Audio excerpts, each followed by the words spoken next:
I'm Chris Reis, head coach, starting Strength Cincinnati. So I'm a physical therapist. And a lot of the things going through PT, so I had a lot of questions, right? Like, well, why do we do this again? Does this make sense? I don't know.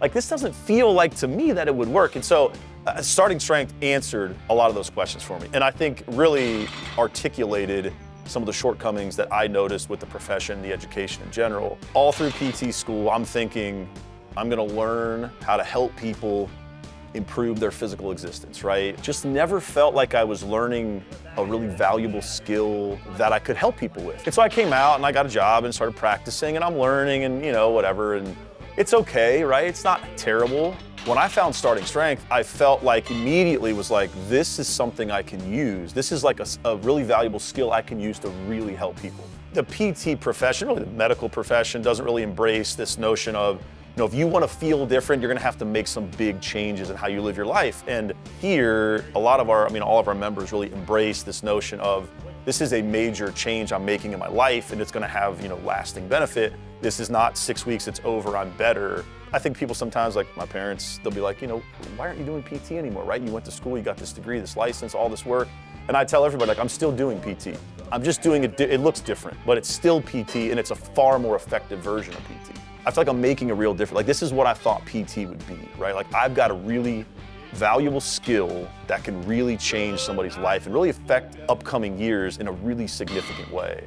And so I feel really good about doing that. And to me, like, that's really important. And so it's more than just, you did this thing to your knee, we're gonna do these exercises, this is what's gonna fix it. I mean, you're building a relationship, right?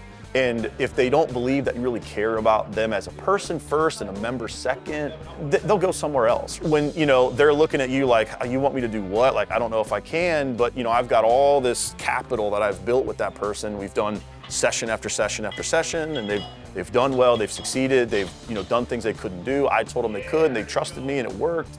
When they get to that next big weight or milestone or whatever, and I give them their cues and I tell them, you can do this, they believe in you and they trust you. And I think that, that relationship between the coach and the lifter is extremely important to, to their overall success in here.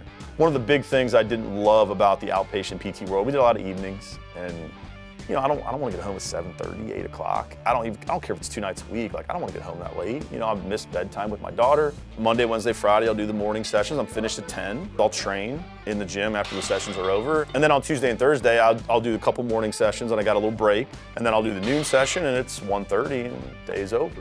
This position and this role has a lot of potential through, obviously, growth at the gym. You got online clients that you can grow. You got camps. There's a big push towards getting coaches involved in owning. Kamisha, Tony, the other 2 coaches here, and we've had the benefit of these gyms as, a tool to learn.